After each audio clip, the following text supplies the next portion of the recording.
Hello friends, మనం art and cultures సంబంధించి ఒక క్వశ్చన్ చూద్దాం. ఈ క్వశ్చన్ మనకి యూపీఎస్సీ వారు అడగడం జరిగింది. క్వశ్చన్ ఏంటంటే మనకి 2 స్టేట్మెంట్స్ ఇచ్చారు. UNESCO's intangible cultural heritage list సంబంధించి ఆ స్టేట్మెంట్స్లో ఏవి కరెక్ట్ స్టేట్మెంట్స్ అని అడిగారు.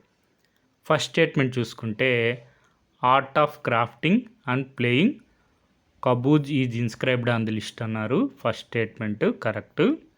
Second statement Deepavali is inscribed on the list. Second statement కూడా కరెక్టే. మనకి ఆన్సర్ వచ్చి ఆప్షన్ సి, బోత్ 1 and 2. మనకి రీసెంట్గా న్యూస్లో కవర్ అయింది. Deepavali inscribe in UNESCO's intangible cultural heritage of humanity. అదేవిధంగా Kobuz musical instrument inscribed in the UNESCO intangible cultural heritage list. మనకి 20th session of UNESCO intergovernmental committee for the safeguarding of intangible cultural heritage అనేది న్యూఢిల్లీలో జరిగింది.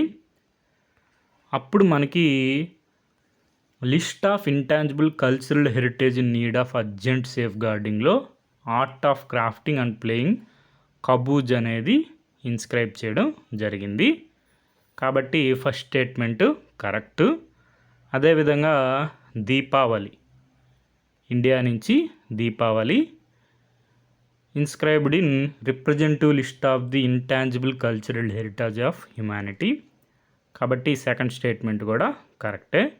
ఈ విధంగా UNESCO intangible cultural heritage list సంబంధించి ఒకసారి చూసుకోండి. రాబోయే ఎగ్జామ్స్లో కూడా మనకి క్వశ్చన్స్ వచ్చే అవకాశం ఉంది. సోర్స్ వచ్చి UNESCO intangible cultural heritage list. అదేవిధంగా మనకి పిఐబిలో కూడా కవర్ అయింది. 20th session of UNESCO's inter governmental committee for safe guarding of intangible cultural heritage మనకి ఎక్కడ జరిగింది? న్యూఢిల్లీ, ఇండియా. ఆ సెషన్లో మనకి హైలైట్స్ ఏంటంటే మన ఇండియా నుంచి Deepavali inscription of Deepavali on UNESCO's representative list of intangible cultural heritage of humanity. మన దీపావళి అనేది యునెస్కోస్ యొక్క intangible cultural heritage of humanity లిస్ట్లో చోటు దక్కించుకోవడం జరిగింది. Okay friends, thank you for watching.